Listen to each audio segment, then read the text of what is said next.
Bonjour, bienvenue dans le Nord, sous ce beau soleil. Vous êtes chez Technifibre et puis on va vous montrer plein de belles choses. Alors on est dans l'atelier.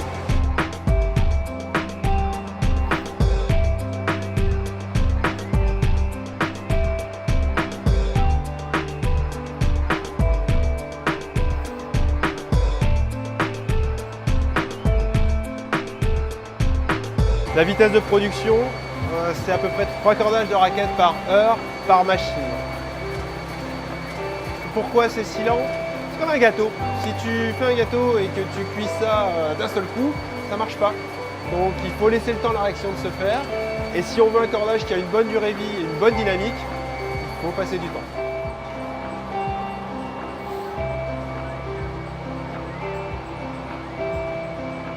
Les facteurs clés, c'est la matière première, la température, la vitesse de production et aussi le nombre de tours au mètre que l'on met dans les cordages.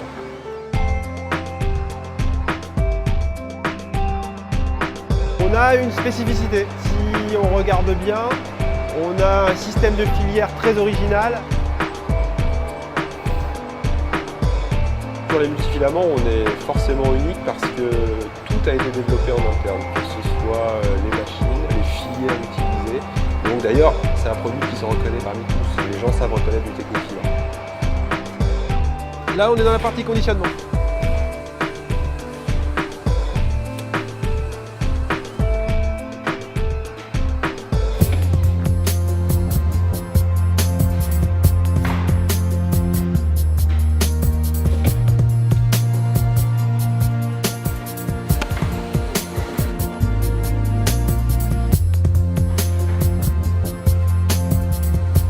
Je pense qu'il y a un réel savoir-faire. On a toujours souhaité garder, je dirais, la mainmise sur la production. C'est vrai qu'on a beaucoup de confrères qui ont externalisé dans des pays lointains. Chez Technifibre, c'est vrai qu'on continue même à conditionner nos produits sur place. Il est Made in France, c'est écrit sur la boîte. Avant de commercialiser un cordage, et même une fois commercialisé, on vérifie beaucoup de choses. Donc on a un laboratoire.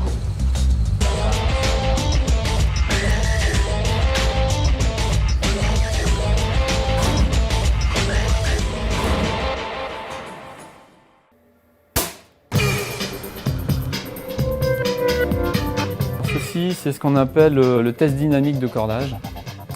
Ça nous permet d'avoir une idée à peu près précise de la réponse dynamique d'un cordage une fois posé sur une raquette.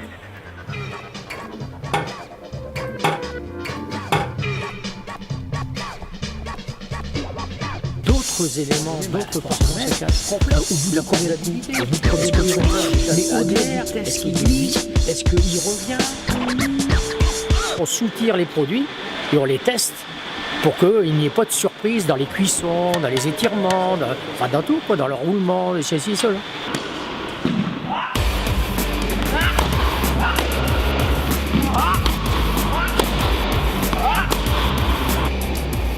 Celle-ci devrait bientôt casser.